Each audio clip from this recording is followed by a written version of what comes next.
I'm 30, married now, but this story isn't about my marriage. It's about the woman who nearly ruined my life. Let's call her S. I was with S for 4 years, engaged for 2. She was the kind of woman that everyone said I was lucky to have. Beautiful, charming, always knew what to say in a room full of people. The thing is, everyone saw the surface. No one saw the cracks that I was too blind to pay attention to.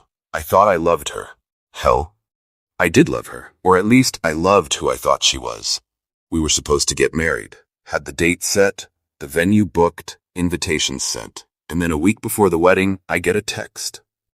Not a call, not even a face-to-face conversation, just a fucking text.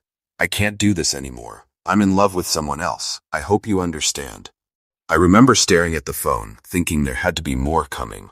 There's no way she just ended our relationship, the wedding, through a damn text message. Right, but nope, that was it. 4 years together, all boiled down to a couple of sentences. I didn't respond. I couldn't. What do you even say to that? Instead, I just sat there, feeling like my brain was short-circuiting. I couldn't process it. I spent the next couple of days in this weird haze. People kept asking me about the wedding, and I couldn't even form words. My mom kept calling, but I ignored her. I couldn't talk about it, couldn't face it. And then I found out who she left me for. Our mutual friend. The guy I'd invited into our home dozens of times. We'd hung out together, laughed, talked about life, and all that time, behind my back, he was making a move on S. I found out from another friend who thought I should know after the breakup. That broke me in a way I didn't think was possible. Knowing that while I was planning a future, she was planning hers with him. It felt like I'd been gutted. A couple of days after the text, S tried to call me. Left me voicemails full of bullshit apologies, saying she didn't want to hurt me, but she had to follow her heart, and she hoped I'd understand. Understand? Understand what exactly? That I was nothing more than a pit stop on her way to some fantasy life she had with another man? I blocked her after that. I didn't need to hear her lies anymore. For months, I didn't know who I was. I barely ate, couldn't sleep. My friends tried to get me out, get me to move on, but I just couldn't get over the betrayal.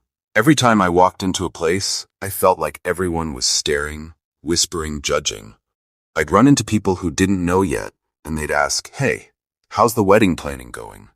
And I'd have to explain over and over again that it wasn't. That she was gone. That I was just another guy who got played. Eventually, though, I started to heal. Time passed like it always does. Then, about 2 years later, I met H was different. No drama, no games. She was the kind of person who you could sit with in silence and still feel understood. We started slow, just hanging out. No pressure. I was cautious, burned from what happened with S, but H wasn't like that. She wasn't flashy or manipulative. She didn't need to be the center of attention all the time. She just was, steady and real. After 2 years of dating, I proposed. It wasn't some over-the-top proposal, just us at home, eating takeout. She said yes, and I finally felt like my life was back on track. We got married a year later. It was small, intimate, and most importantly, it felt right. But then S showed up. I hadn't heard from her in years. Not a word. I assumed she was off living whatever life she'd chosen with R, and I was happy to leave it all in the past. But one day, out of the blue, I'm in my driveway, washing the car, and a car pulls up. I didn't recognize it at first, but then she got out. She looked exactly the same, perfectly put together, like she always did. But there was something off. She looked desperate. I could see it in her eyes before she even opened her mouth. "I need to talk to you," she said, standing there like she had every right to just waltz back into my life. "What the hell do you want?"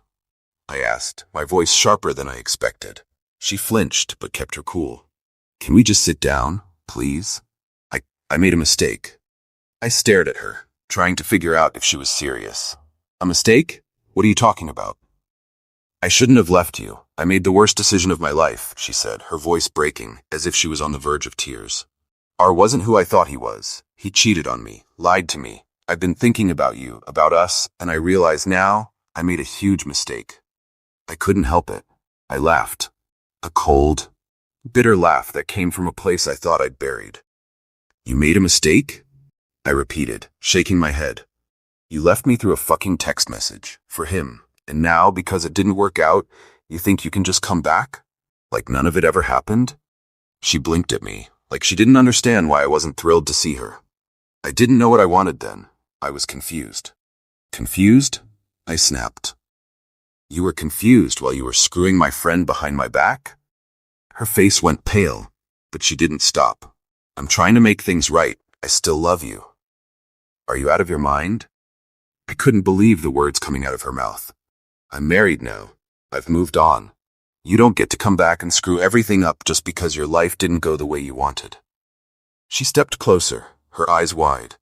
But you don't love her like you loved me. You can't. We had something special, something real. I know you still feel it. I was so pissed I couldn't even think straight. You need to leave now.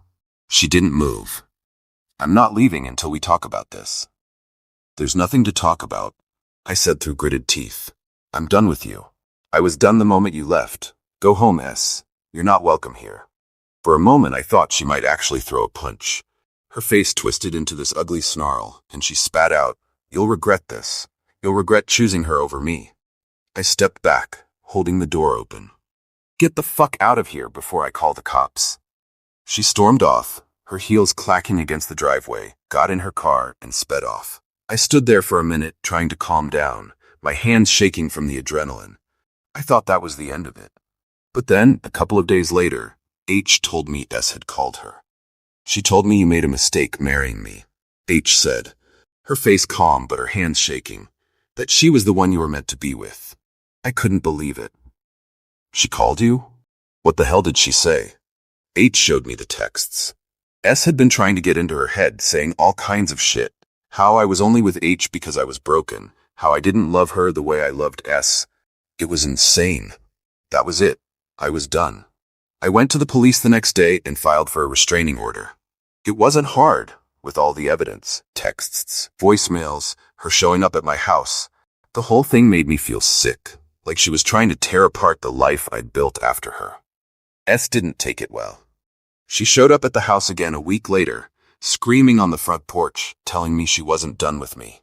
The cops came and arrested her for violating the restraining order. She spent a night in jail, and that was the last time I saw her. Since then, it's been quiet. H and I are okay, stronger even, after everything. But there's this part of me that's still angry.